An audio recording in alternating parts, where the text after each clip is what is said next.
नमस्कार, मैं हूं विजय दिवाकर और आपको बताने जा रहा हूं माह नवंबर का पाक्षिक मूल्यांकन असाइनमेंट का बेस्ट आंसर विषय गणित कक्षा 10वीं। इसके बाद मैं कक्षा 9वीं का भी बनाऊंगा। आप लोग बिल्कुल प्लीज धैर्य रखें, थोड़ा समय दीजिए। माह नवंबर पाक्षिक मूल्यांकन विषय गणित कक्षा 10वीं पूर्णांक 30 सभी प्रश्न हल करना अनिवार्य है। ये ऐसे इंपॉर्टेंट क्वेश्चन है जो बोर्ड परीक्षा में भी आने की संभावना है, इसलिए बोर्ड परीक्षा की दृष्टि से ये भी सुपर मोस्ट एमपी क्वेश्चन है। आप देख पा रहे होंगे सबसे पहली बार पूरे छत्तीसगढ़ में ऐसे पाक्षिक मूल्यांकन का आयोजन हो रही है जिसका इंपॉर्टेंट क्वेश्चन है और बोर्ड एग्जाम में आने की पूरी संभावना है, जिसका उत्तर हमारी चैनल पर सबसे पहले प्रकाशित हो रही है। अब ध्यान से देखिए पूरा समझाते हुए। प्रश्न क्रमांक 1 से 8 तक प्रत्येक प्रश्न पर 1 अंक आवंटित है। प्रश्न क्रमांक पहला, वृत्त के परिधि के किसी बिंदु पर व्यास द्वारा अंतरित कोण होता है। तो यहाँ पर ऑप्शन अ है 90 अंश, ऑप्शन ब है 30, ऑप्शन स है 60 डिग्री, ऑप्शन द है 180 अंश। तो यहाँ पर इसका उत्तर हो जाती है 90 अंश। अगर आप मुझे कमेंट करके बोलेंगे तो मैं बिल्कुल लाइव क्लास के माध्यम से आप लोगों को ऐसे प्रश्नों का बिल्कुल जो है व्हाइट बोर्ड में मैं आप लोग एक एक चीज को समझाते हुए सॉल्यूशन बता सकता हूँ, बिल्कुल डिटेल में बता दूंगा आप लोग के लिए, अगर आप मुझे लाइव क्लास के लिए कमेंट करेंगे तब। तो यहाँ पर इसका उत्तर है 90 अंश। देखिए यहाँ पर ये वृत्त है, वृत्त में एक व्यास लगा है पीओक्यू, और व्यास द्वारा वृत्त के परिधि पर कहीं पर भी आप अगर कोण बनाएंगे तो ये 90 डिग्री का होती है, अर्थात कोण पीएक्यू का मान 90 डिग्री हो जाएगा।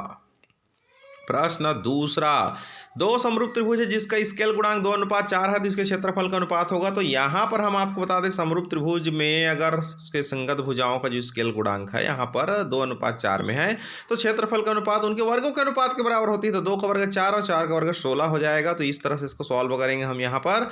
चलिए ये हो गया आपका उत्तर जो है 4:16। प्रश्न तीसरा, वृत्त की सबसे बड़ी जीवा होती है। हम आपको बता दें वृत्त की सबसे बड़ी जीवा उसकी व्यास होती है। तो यहाँ पर ऑप्शन में त्रिज्या है, व्यास है, चाप है, कोई नहीं। तो हम आपको बता दें ब जो व्यास है ये वृत्त की सबसे बड़ी जीवा होती है, बाकी जो जीवा होती है वो व्यास से छोटी होती है। तो यहाँ पर चित्र में आप देख पा रहे होंगे स्पष्ट। इस तरह से आप लोग को लिखना है। प्यारे बच्चों, आप सभी के लिए एक विशेष सूचना है हमारी चैनल की तरफ से। आप सभी प्यारे स्टूडेंट से विनम्र निवेदन है कि सभी विषय की कक्षा 10वीं 12वीं 9वीं 11वीं के असाइनमेंट सभी माह का उत्तर का प्राप्त करने हेतु और सभी प्रकार के पाक्षिक असाइनमेंट का मूल्यांकन का आंसर प्राप्त करने हेतु हमारी चैनल को सब्सक्राइब कर लीजिए और बेल आइकन की घंटी जरूर दबाइए। आपको हमारी चैनल से मिलेगा आपके वार्षिक परीक्षा में आने लायक एक से बढ़कर एक सुपर मोस्ट एमपी प्रश्न का सेट मिलेगा आपको। इसके लिए सब्सक्राइब करके बेल आइकन घंटी को जरूर दबाएं। इस वीडियो के नीचे डिस्क्रिप्शन बॉक्स में सभी विषय के असाइनमेंट का उत्तर लिंक है, एवं हमारे व्हाट्सएप ग्रुप और टेलीग्राम ग्रुप ज्वाइन कीजिए। डिस्क्रिप्शन बॉक्स में लिंक है। आपका सहयोगी शिक्षक विजय दिवाकर गुरुजी की तरफ से आप सभी को एकादशी पर्व की, छठ पर्व की बहुत बहुत हार्दिक शुभकामनाएं। धन्यवाद। प्रश्न चौथा, 8 मीटर और 6 मीटर भुजा वाले आयत के विकर्ण की लंबाई होगी। तो यहाँ पर अ है 6 मीटर, ब है 14 मीटर, स है 10 मीटर, द है 2 मीटर। तो हम आपको बता दें यहाँ पर 8 मीटर और 6 मीटर भुजा वाले आयत है। तो आप चित्र में स्पष्ट देखिए उत्तर स आएगा, 10 मीटर आएगा, क्योंकि पाइथागोरस प्रमेय से इसका आधार और लंब है 8 का वर्ग 64 हो जाएगा, 6 का वर्ग 36 हो जाएगा। अगर इसको जोड़ने को जोड़े तो 100 हो जाएगा, और 100 का वर्गमूल हो जाती है 10। तो इस तरह से 10 मीटर आएगा। आप मुझे कमेंट करके बोलिए तो मैं इसको लाइव क्लास के माध्यम से आप लोग को इस प्रश्नों का सॉल्यूशन को व्हाइट बोर्ड में डिटेल में एक एक स्टेप आप लोग को समझा दूंगा, ताकि आपकी और भी एग्जाम की अच्छे से तैयारी हो जाए। मुझे कमेंट जरूर कीजिएगा इसके बारे में। चलिए मैं आपको बता दूं यहाँ पर प्रश्न 5वां रिक्त स्थान की पूर्ति करना है। दो समरूप त्रिभुज की संगत भुजाएं खाली स्थान होती है। तो हम आपको बता दें समानुपातिक होती है। समरूप त्रिभुजों की जो संगत भुजाएं होती है वो समानुपातिक होती है। तो इस तरह से यहाँ पर प्रश्न 6वां हो जाएगा। 3 असरेख बिंदु से होकर एक और केवल एक ही वृत्त खींचा जा सकता है। तो इसमें 3 आएगा खाली स्थान में। प्रश्न 7वां, समरूप त्रिभुज के संगत कोण बराबर होते हैं। प्रश्न 8वां, वृत्त की परिधि के किसी बिंदु पर व्यास द्वारा अंतरित कोण समकोण होता है। तो यहाँ पर ये समकोण हो जाएगा। प्रश्न 9वां है, 9 से 11 तक प्रत्येक पर 2 अंक आवंटित है। तो यहाँ पर प्रश्न 9, चक्री चतुर्भुज का एक कोण 75 अंश का है तो उसके सम्मुख कोण ज्ञात कीजिए। तो चक्री चतुर्भुज का एक कोण 75 का है तो उसका सम्मुख कोण आप लोग को बताना है। तो मैं आपको बता देता हूँ। यहाँ पर हम जानते हैं कि चक्री चतुर्भुज के सम्मुख कोणों का योग जो है 180 अंश होता है। तो यहाँ पर सम्मुख कोणों का योग 180 अंश होता है। तो इसको सॉल्व करेंगे तो यहाँ पर ए बी सी डी में कोण बी जो है 75 अंश को उसका सम्मुख कोण डी ज्ञात करना है। क्योंकि हम आपको बता दें कि चक्री चतुर्भुज इसमें एक कोण 75 है, उसका सम्मुख कोण डी ज्ञात करना है। तो कोण बी धन कोण डी का मान 180 होता है। दोनों का योगफल जो है तो 75 में डी जोड़ देंगे 180 हो जाएगा। कोण डी बराबर 180 ऋण 75, डी बराबर हो जाएगा 105 अंश हो जाएगा घटाने पर। अतः चक्री चतुर्भुज में एक कोण 75 है तो सम्मुख कोण जो डी है 105 अंश की हो जाएगी। प्रश्न 10वां, दो समरूप त्रिभुज के क्षेत्रफल का अनुपात 25:36 है तो उनके संगत भुजाओं का अनुपात ज्ञात कीजिए। हम जानते हैं दो समरूप त्रिभुजों के क्षेत्रफल का अनुपात संगत भुजाओं के वर्गों के अनुपात के बराबर होता है। तो यहाँ पर एबीसी त्रिभुज मान लेते हैं, पी क्यू आर त्रिभुज के समरूप है, त्रिभुज एबीसी समरूप है, त्रिभुज पी क्यू आर का दोनों त्रिभुज समरूप है, दिया है त्रिभुज एबीसी और त्रिभुज पी क्यू आर के क्षेत्रफलों का अनुपात 25:36 है। तो त्रिभुज एबीसी का क्षेत्रफल बटे त्रिभुज पी क्यू आर का क्षेत्रफल बराबर 25/36। हम जानते हैं कि दो समरूप त्रिभुज के क्षेत्रफल का अनुपात संगत भुजाओं के वर्गों के अनुपात के बराबर होता है। त्रिभुज एबीसी का क्षेत्रफल बटे त्रिभुज पी क्यू आर का क्षेत्रफल बराबर बीसी का वर्ग बटे क्यू आर का वर्ग। तो त्रिभुज एबीसी के क्षेत्रफल में 25 कर दिए, पी क्यू आर में 36 कर दिए, इक्वल टू बीसी का स्क्वायर अपान क्यू आर का स्क्वायर हो गया। इसको सॉल्व कर देंगे तो वर्ग वर्ग हटा देंगे तो 25/36 हो जाएगा। बीसी बटे क्यू आर का मान जो होता है 5/6 आ गया।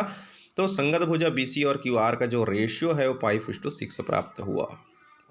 प्रश्न 11वां, वृत्त की जीवा की लंबाई ज्ञात कीजिए। यदि त्रिज्या 15 सेंटीमीटर तथा जीवा की केंद्र से दूरी 9 सेंटीमीटर है। हल, हमें वृत्त की जीवा की लंबाई ज्ञात करना है। माना कि ये भी जीवा है, जैसे कि आप चित्र में देख पा रहे होंगे, ये भी जीवा है, त्रिज्या ओ ए बराबर 15 सेंटीमीटर, त्रिज्या का जीवा का केंद्र से दूरी 9 सेंटीमीटर है। तो यहाँ पर ए एम जो है कहना चाहिए जीवा का आधा हो जाएगा। वृत्त की त्रिज्या ओ ए बराबर 15 सेंटीमीटर, जीवा की केंद्र से दूरी ओएम बराबर 9 सेंटीमीटर, ज्ञात करना है ए बी। चूंकि ओएम लंब ए बी पर है अतः त्रिभुज ओएम में पाइथागोरस प्रमेय से कर्ण का वर्ग बराबर लंब का वर्ग धन आधार का वर्ग, ओ ए का स्क्वायर इक्वल टू ओएम का स्क्वायर प्लस एम का स्क्वायर, 15 का वर्ग बराबर 9 का वर्ग धन एम का वर्ग, 15 का वर्ग 225, 9 का वर्ग 81 प्लस एम का वर्ग, 225 में 81 घटा देंगे तो एम का स्क्वायर निकल जाएगा।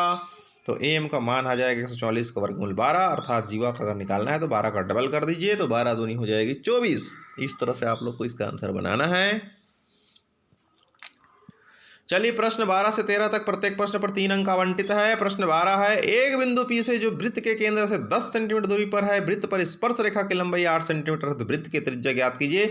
ऐसे प्रश्न बोर्ड एग्जाम में जरूर आते हैं, सुपर मोस्ट एमपी क्वेश्चन है। अगर इसका सॉल्यूशन आप डिटेल में पाना चाहते हैं, लाइव क्लास में पाना चाहते हैं, तो मुझे कमेंट करके बोलिए, मैं लाइव क्लास के माध्यम से इसका सॉल्यूशन तैयार करके आप लोग को दे दूंगा। तो यहाँ पर ध्यान से देखिए, आप चित्र में बिंदु P जो है एक बिंदु से बाह्य बिंदु से PT स्पर्श रेखा है, OP की दूरी 10 सेंटीमीटर है, त्रिभुज OTP बराबर एक समकोण त्रिभुज है। OTP में पाइथागोरस प्रमेय से क्योंकि वृत्त पर कोई भी स्पर्श रेखा उनकी त्रिज्या पर लंब होती है, अतः कोण OTP बराबर 90 डिग्री, तो OT बराबर त्रिज्या R हो जाएगा।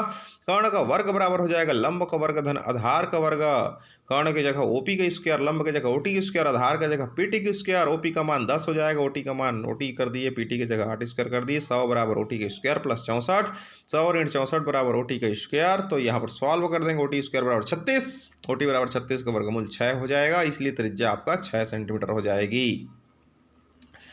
प्रश्न 13, त्रिभुज एबीसी एक समद्विबाहु त्रिभुज है जिसका कोण C बराबर 90 डिग्री है। सिद्ध कीजिए कि AB square equal to 2AC का स्क्वायर। तो यहाँ पर हम आपको बता देते हैं, यहाँ पर त्रिभुज ABC में यहाँ पर C जो है 90 अंश का है और AC और BC इक्वल होगा क्योंकि समद्विबाहु बोला गया है। चलिए बताते हैं यहाँ पर इसको कैसे सॉल्व करेंगे। तो AC और BC इक्वल दिया है, पाइथागोरस प्रमेय से AB के स्क्वायर इक्वल टू AC के स्क्वायर प्लस BC के स्क्वायर। अगर आप मुझे कमेंट करके बोलेंगे तो इसका लाइव क्लास के माध्यम से इसको भी मैं डिटेल में वीडियो बना दूंगा आप लोग के लिए, व्हाइट बोर्ड में कहना चाहिए, बोर्ड के साथ आप लोग को व्हाइट बोर्ड के साथ मार्कर पेन से समझाते हुए एक एक चीज़ को स्टेप बाय स्टेप आप लोग के लिए बता सकता हूं। आप मुझे कमेंट करके जरूर बोलें। पाइथागोरस प्रमेय लगा दिया, AB के स्क्वायर इक्वल टू AC के स्क्वायर प्लस BC के square, AB square equal to AC square plus AC square, AB square equal to दोनों AC स्क्वायर को जोड़ दिया तो 2AC स्क्वायर हो गया। प्रश्न 14 से 15 तक प्रत्येक प्रश्न पर 5 अंक आवंटित है। प्रश्न 14, थेल्स प्रमेय लिखिए और सिद्ध कीजिए। थेल्स प्रमेय, पाइथागोरस प्रमेय लिखिए और सिद्ध कीजिए बोला है, तो थेल्स प्रमेय को आधारभूत अनुपातिकता प्रमेय कहते हैं।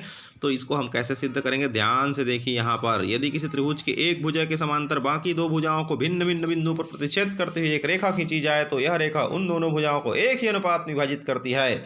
उपपत्ति, इस त्रिभुज इस प्रमेय को भी मैं आप लोग को अगर कमेंट बॉक्स में मुझे लिखेंगे तो व्हाइट बोर्ड के माध्यम से मैं आप लोगों को लाइव क्लास के माध्यम से डिटेल में इसको समझा दूंगा ताकि आप लोग को अच्छे से समझ में आ जाए। फिलहाल अभी ये उत्तर लिख लीजिए ताकि आप लोग का अपना असाइनमेंट का टेस्ट की तैयारी अच्छे से हो सके। तो इसको मैं अलग से लाइव क्लास में बिल्कुल कहना चाहिए बोर्ड में समझाते हुए आप लोग के लिए वीडियो बनाऊंगा ताकि आपको और अच्छे से समझ में आ जाए। चलिए यहाँ पर पाइथागोरस प्रमेय को सिद्ध करना है तो पर भी आप सिद्ध कर सकते हैं। अगर अथवा का ये बनाना चाहेंगे तो भी सही है, या तो आप थेल्स प्रमेय बना लीजिए। दोनों में से एक बनाना है क्योंकि इसमें अथवा दिया है, तो इस तरह से आप किसी एक सॉल्व कर सकते हैं। आप ध्यान से देखिए, यहाँ पर इस तरह से इसको सॉल्व किया गया है पाइथागोरस प्रमेय को भी। इस तरह से आपको सॉल्व करना है। चलिए नेक्स्ट प्रश्न की अगर हम बात करें तो प्रश्न 15 है, अथवा से सिद्ध कीजिए कि बाह्य बिंदु से वृत्त पर खींची गई स्पर्श रेखाओं की लंबाई बराबर होती है, निम्नानुसार सिद्ध किया गया है। चलिए इसको उत्तर बताते हैं। यहाँ पर बाह्य बिंदु से वृत्त पर खींची गई स्पर्श रेखा की लंबाई बराबर होती है। आप मुझे कमेंट करके बोलिए, तभी मैं आप लोग के लिए अलग से मैं देखूंगा कि अगर अधिक से अधिक संख्या में आप मुझे कमेंट करेंगे कि लाइव क्लास के माध्यम से आप हमें बिल्कुल मैथ्स का इंपॉर्टेंट क्वेश्चन को सॉल्व कराइए, तो मैं जरूर आप लोग के लिए व्हाइट बोर्ड में लाइव क्लास के माध्यम से आप लोग के लिए अलग से वीडियो बना दूंगा हर एक इंपॉर्टेंट क्वेश्चन का, ताकि आपको अच्छे से समझ में भी आ जाएगा। फिलहाल अभी इसको देख करके उत्तर लिख लीजिए, मैं अलग से इसका समझाते हुए आप लोगों के लिए वीडियो बना दूंगा एक एक स्टेप का। तो इस तरह से आप हमारे चैनल पर लगातार बने रहिए, आप हमारी चैनल के माध्यम से मिलेगा इंपॉर्टेंट क्वेश्चन का सॉल्यूशन जो बोर्ड परीक्षा में आपके आने लायक है। चलिए कुछ पलों के पश्चात कक्षा 9th का भी मैं पाक्षिक असाइनमेंट मूल्यांकन का उत्तर दूंगा। धैर्य धारण रखें, अपने मित्रों को फॉरवर्ड करें। पसंद आया, लाभ मिल रहा है, अगर आप मुझे गुरु मानते हैं तो बिल्कुल आप लाइक कर दीजिए एक बार, और कमेंट बॉक्स में थैंक यू लिख सकते हैं। तो इससे हमको मोटिवेट मिलती है, हमारी ऊर्जा बढ़ती है और आपके लिए हम और मेहनत करने के लिए फिर तैयार हो जाते हैं। तो बिल्कुल आप मुझे कमेंट बॉक्स में लिख करके मुझे बात करते रहिए, हमें अच्छा लगता है। मैं हर एक स्टूडेंट का कमेंट पढ़ता हूँ और बिल्कुल लाइक और हार्ट जरूर देता हूँ हर एक स्टूडेंट का, इसलिए आप मुझे ज़रूर कमेंट करें और अपने मित्रों को भी फॉरवर्ड करें। Thank you so much.